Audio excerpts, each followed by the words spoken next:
Happy Friday, everybody, and thanks for joining us here on 9 News Watch on Facebook Live. And just as a quick early reminder, if you got a question about the weekend forecast, I'll take some of those detailed personal ones, put them in the comment section below, and I'll try and get as many as those as possible. Now, you might be saying, wait, what do you mean you're talking about showers and storms? When you look outside right now, it's gorgeous. We're talking about temperatures in the mid-70s. We got sunshine. It probably does feel a little muggy out there. We've had dew points kind of stuck in the mid to upper 50s throughout the eastern part of Colorado. Normally we get those dew points up to about 55 or above. As a weather nerd, as a meteorologist, that kind of gets my attention a little bit, and that tells us that we could be talking about some showers and thunderstorms this afternoon, and that is certainly going to be in the offing. So as I mentioned, right now 74 in Denver, but you look into the southeastern part of Colorado, that's probably where we're going to have a greater risk for severe weather later on today, and that's because we got some of that warmer weather.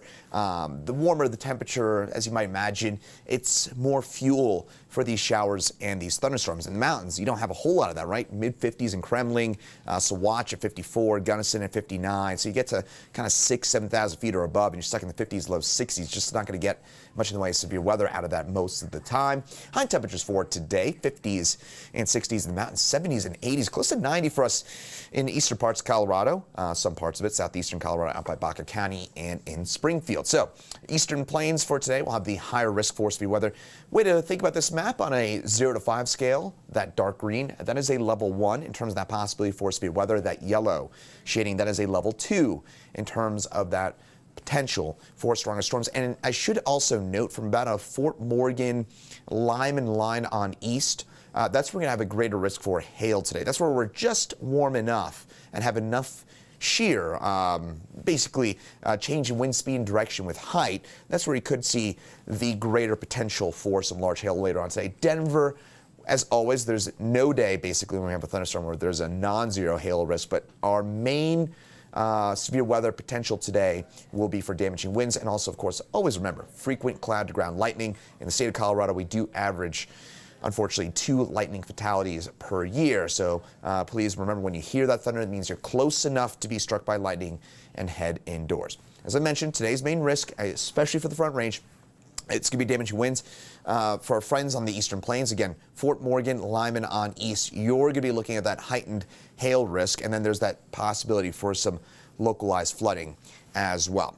Now, in terms of that forecast, we're going to be looking at that rain developing right around kind of 2:30 to 3:30. We'll see showers and storms first develop, and then we'll see those continue through around 5, 6 o'clock or so. So I kind of mentioned this on the noon broadcast here on 9 News. I did mention that I think we're going to be looking at a greater, not a great happy hour weather. Let's keep it at that. If you've got those outdoor plans, kind of 4, 5, 6 o'clock on an outdoor patio, maybe you want to grill out a little bit, probably don't want to have those indoors. Just doesn't look all that great come 5, 6 o'clock or so this afternoon. Then we'll clear on up, and then we could still see some showers and maybe even a rumble of thunder or two through the overnight time frame. Probably a higher risk for that rain north of Denver, north of I-70. Tonight, mid-50s. I wish it was mid-70s. Mid-50s for tonight with showers and thunderstorms, and again, higher risk as you head north of I-70. Highs for tomorrow. Look at that. I mean, you think about doing a hike tomorrow. Well, you're definitely going to need to bundle on up and bring the rain gear. Mid-50s for a high in Winter Park and in Leadville. Vail even just at 61. Denver at 71. We're normally in Denver at 86 degrees this time of year. We're going to be running a good 15 degrees below where we should be for this time of year. And take a look at those forecast temperatures tomorrow. We're looking at a lot of upper 60s, a lot of 68, 69s, and you get even into some low 70s, 70, 71, 72. Just not that warm for this time of year, are we? And we do have showers and thunderstorms that will continue for today and into tomorrow. So we get that kind of brief breather tomorrow morning, and then we're right back at it with those showers. Probably a higher risk as you headed into the mountains. And it looks to be a lower severe weather risk tomorrow. It looks to be just kind of plain rain. Just an indoor kind of Saturday. You got a movie marathon planned. That's the kind of day we're looking at for tomorrow. I know one of our producers here at 9 News, Austin Cox, is getting married for tomorrow, but you know what they say about rain on your wedding day.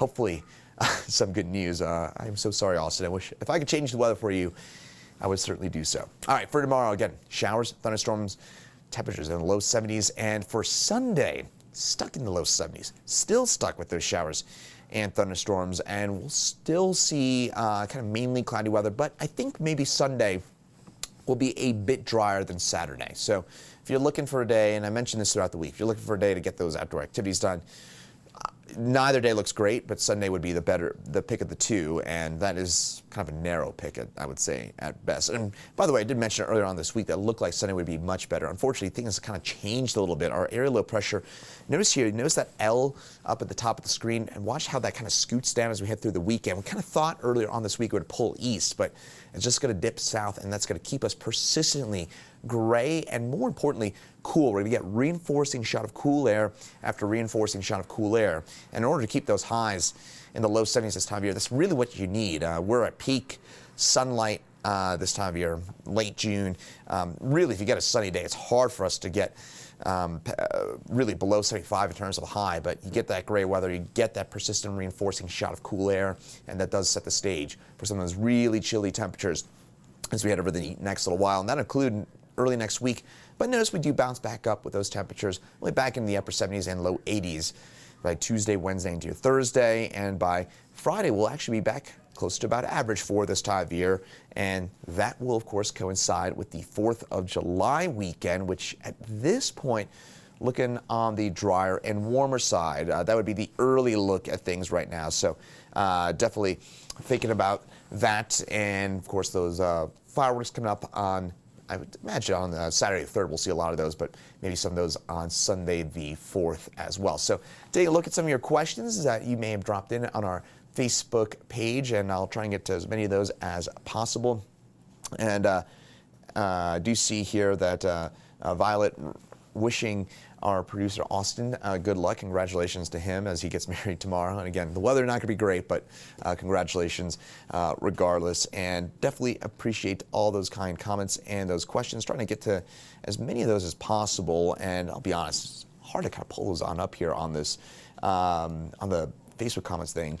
I don't know if anybody knows what I'm talking about. That doesn't really matter. But it does look like we're going to be seeing those temperatures on the cool side through the weekend. Seeing a question about that, yeah, all weekend long. Again, we're going to be running way below average for this time of year. 15 to maybe even in some cases closer to about 20 degrees below average. I mean, it's going to be hard to get out of the 60s tomorrow and Sunday. And we got a reinforcing shot of cool air on Saturday night into Sunday morning. So Sunday may actually be a tick cooler than Saturday. I would imagine, if I had to bet on it, one of the 2 days this weekend, we're not going to get out of the 60s, so, in Denver at least. So again, keep in mind that we are talking about some very, very, very cool weather.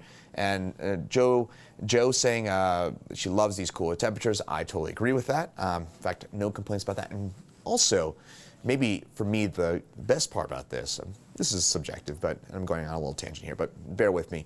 I think that the cool temperatures, just wonderful sleeping weather. I mean, we're going to be down in the low 50s at night.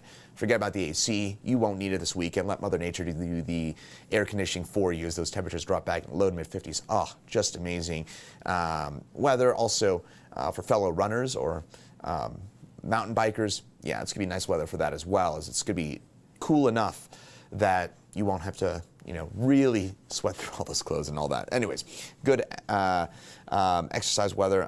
Danielle asking if there's going to be a severe thunderstorm watch issued for our eastern plains today.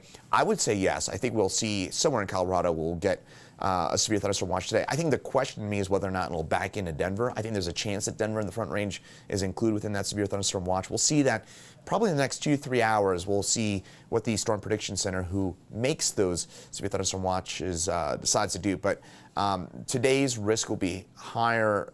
And let's pull this up for a quick second for you. The risk for severe weather today will kind of back a little further west than where it was yesterday. If you might remember yesterday, we were kind of looking at more the far eastern plains, again, Fort Morgan, Lyman on east. Today, it kind of backs a little further into the Denver and Colorado Springs and Pueblo areas. So I do think we'll have a higher risk in the immediate metro area for some of those stronger to severe thunderstorms. So I wouldn't be surprised if Denver's included in the severe thunderstorm watch, but I think it's safe to say that somebody in Colorado will see a severe thunderstorm watch today. I'd say Morgan, Eastern Adams, Eastern Arapahoe, Elbert County is on east. That's a pretty safe lock at this point that you'll be put in a severe thunderstorm watch later on for today. So that'll do it for us here at our watch forecast and our Facebook Live forecast. Thanks so much for tuning in and all your wonderful questions, and for you tolerating my minor rant there about how I love this cooler weather and this cloudy weather. Hopefully you do as well. Enjoy the weekend, and we'll see you on Monday.